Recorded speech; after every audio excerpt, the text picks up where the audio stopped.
Welcome to the Ballroom Dance Channel. My name is Sunny and we are a worldwide community of ballroom dancers, and we meet here every day to talk all things ballroom dance. Today's question. Hi Sunny, I am a Pro-Am student. I enjoy hearing your stories and ideas. In a previous video, you explained what the judges are looking for on that gold syllabus comp floor.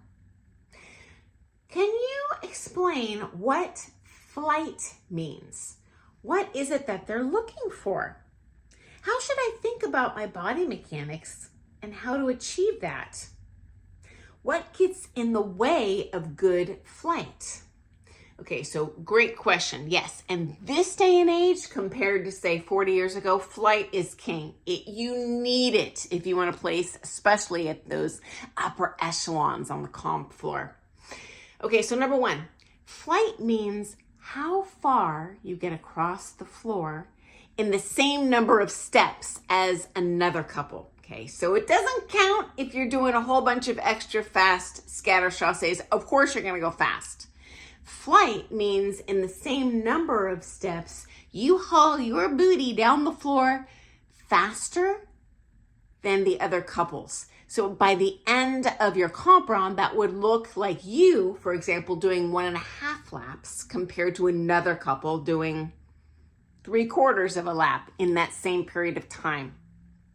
Now, caveat, almost everyone I've ever taught, when they aggressively pursue flight before they have the underlying technique, they end up just dancing ahead of the music. So taking more gerbil steps, that's gonna get you nowhere.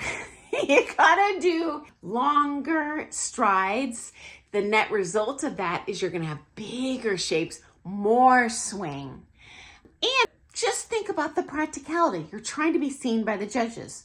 Well, how many times am I gonna be seen by the judges if I do 5 laps instead of 1 lap?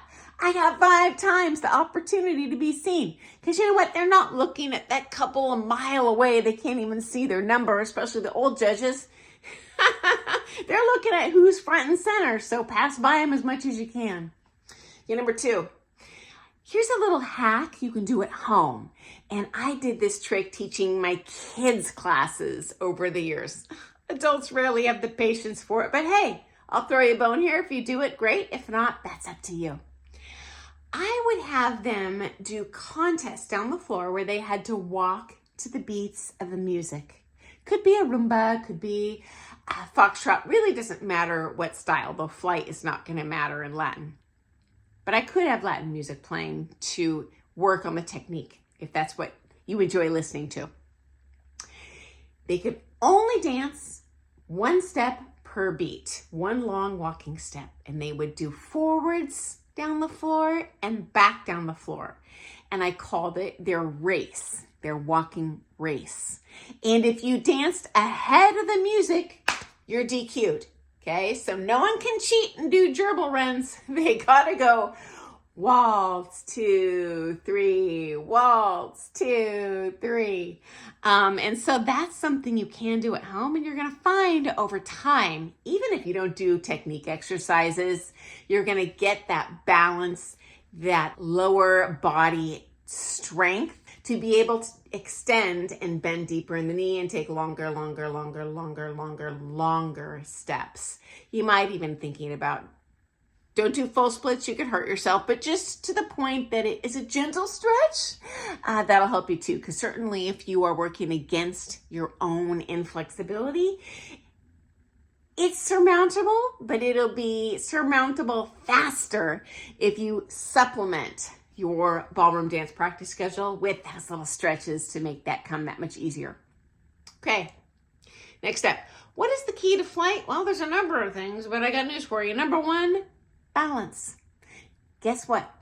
If you're falling sideways, backwards, forwards, you gotta stop your step to catch yourself. This is a fact of physics. So working on our balance. Little exercise you can do at home to maybe supplement achieving that faster. Stand on 1 leg. So like a little flamingo leg, okay? And just balance and go up and down on that one knee, and then later up and down, just flexing the foot, toe flat, toe flat.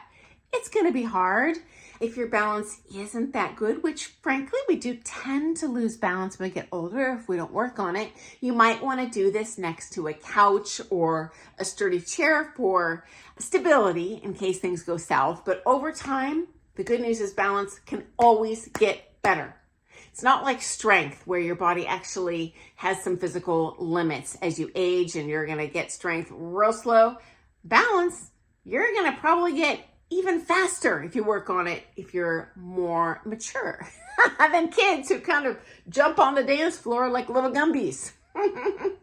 Okay, next step, standing leg action. So that's your ability to stay on one leg as long as possible. You might need to have your coach give you some exercises. Unfortunately on YouTube, this is a one-way medium, so I can't see your dancing, my friend, to give you suggestions. But ask your teacher, guarantee they're gonna have some hacks. They're gonna be a sweet spot for you. Plus they know how you learn. Maybe they'll describe it in words or show you or dance it with you. One of those things is gonna work wonders and get you next level fastest. Okay, next up, warning. Every day in your dance sport career, you're pursuing better. You're always going to be disappointed in your flight. It does not matter if you are a #1 pro champion in the world. As ballroom dancers, smooth dancers, or standard, you are constantly making these things better. So there's not really an end ribbon that you run through and, I did it, I'm done, I'm the best. No. Guess what? You're tearing down that track, you get to the home run and whoop, oh, that ribbon goes forward a mile. And so it's a constant state of a little bit of disappointment in yourself, but that's part of what keeps us passionate about dancing, is it's never stagnant. That goal is always moving ahead of you, and we're chasing it. Okay, next warning, the more flight you add, the rockier your dancing is gonna feel. It's gonna happen, unavoidable. When it gets rocky and out of control, you gotta rein it back in. Get back in your lane, take it smaller. Rome was not built in a day. So you're gonna increase kind of these rocky implements, kind of like climbing the Alps, I think. So it's gonna get better overall, but there's gonna be these rough valleys every time you take that flight up a notch, because you're gonna have to refine that balance again. Unfortunately, with the flight comes acceleration and deceleration, and that just gets more dramatic with time. So you got to have way stronger brake pedals. You got to have way more horsepower in that engine. So it really is an evolving magical creature. Okay, final tip. To incorporate flight immediately, really, leads. Please memorize your choreography as soon as possible. Bad news follows. You also need to memorize your choreography as fast as possible, meaning you need to dance the whole thing alone. And if you cannot, do not so much as give your partner a dirty look if they don't remember the choreo at the comp, because they're steering the car. You're responding to the car, so they have to be much more proactive. And my job as a good follow is to get them back on the rails if they do fall off. Doesn't mean back lead and drag them around the whole time, but you know what? Maybe if I just say something like, oh, gotcha check, if they freak out and forget the choreography, that is a good co-pilot. I'm his wingman, okay? That way your partners have the opportunity to focus on the flight, right? So definitely repeat, rinse and repeat, rinse and repeat. Practice that choreo as much as you can until you don't even have to think about it. Because when you get to master that on the comp floor, you're gonna lose everything else. So, hope that's been helpful. Best of luck to you in your comp goals. And friends, if you have a suggestion for this person, tricks that have worked for you to improve your flight, hey, give us a shout out in the comments. I am but one person in a world of ballroom dancers. Okay, friends, I look forward to seeing you first thing tomorrow morning for some more things ballroom dance. Thank you so very much to those of you who see my videos in the morning. Give me a thumbs up. Immediately, I get so excited. Okay, see you tomorrow, friends. Toodles.